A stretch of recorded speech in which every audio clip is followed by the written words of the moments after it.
नमस्कार, मैं हूं मुस्कान सिंह और आप देख रहे हैं ट्रेंडिंग न्यूज भारत। और इस वक्त की बड़ी खबर आ रही है बिहार के पटना से, जहां बिहार चुनाव को लेकर के विपक्षी महागठबंधन की एक महत्वपूर्ण बैठक हुई है। इस बैठक में महागठबंधन वालों ने इन मुद्दों पर चर्चा किया है कि इस बार बिहार चुनाव कैसे लड़ना है।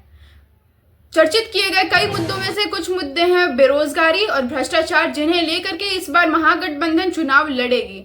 आइए जानते हैं कि और किन अन्य मुद्दों पर बात की गई है और किन सवालों के जवाब अभी आने वाले हफ्तों में बाकी हैं। आगे देखने के लिए बने रहें हमारे साथ। खास तौर पे जो मुद्दे हैं, जो बिहार के मुद्दे हैं, गरीब के मुद्दे हैं, नौजवान, महिला, बुजुर्ग, गरीबी, पलायन, बेरोजगारी, सब पे हम लोगों ने चर्चा किया है।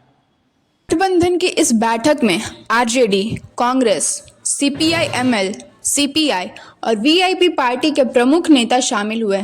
मुख्य एजेंडा था 2025 के अक्टूबर-नवंबर में होने वाले बिहार विधानसभा चुनावों के लिए साझा रणनीति बनाना और सीटों का बंटवारा तय करना। बैठक में आरजेडी की ओर से तेजस्वी यादव को गठबंधन का मुख्यमंत्री चेहरा घोषित करने की मांग जोर पकड़ती रही। हालांकि अन्य दलों की ओर से इस पर कोई अंतिम सहमति नहीं बनी। कांग्रेस और वाम दलों ने कहा कि इस मुद्दे पर अभी और बातचीत की जरूरत है, यानी तेजस्वी यादव का नाम तो सबसे आगे है, लेकिन मुहर लगनी अभी बाकी है। चुनावी रणनीति पर भी गहन चर्चा हुई। गठबंधन ने तय किया कि वे महंगाई, बेरोजगारी, भ्रष्टाचार और हाल के दिनों में बढ़ते सामाजिक तनाव जैसे मुद्दों को प्रमुख चुनावी एजेंडा बनाएंगे। नेताओं का मानना है कि इन सवालों पर जनता में गुस्सा है, जिसे एनडीए सरकार के खिलाफ एकजुट किया जा सकता है। बैठक में सीट शेयरिंग यानी सीट बंटवारे पर भी चर्चा हुई, लेकिन जैसा कि अक्सर होता है, यहाँ भी सहमति में समय लगेगा। सूत्रों के अनुसार बातचीत सकारात्मक दिशा में बढ़ रही है, लेकिन अंतिम फैसला मई के पहले हफ्ते तक आने की उम्मीद है। इसी बैठक के इतर एक और बड़ी खबर गुजरात से आई।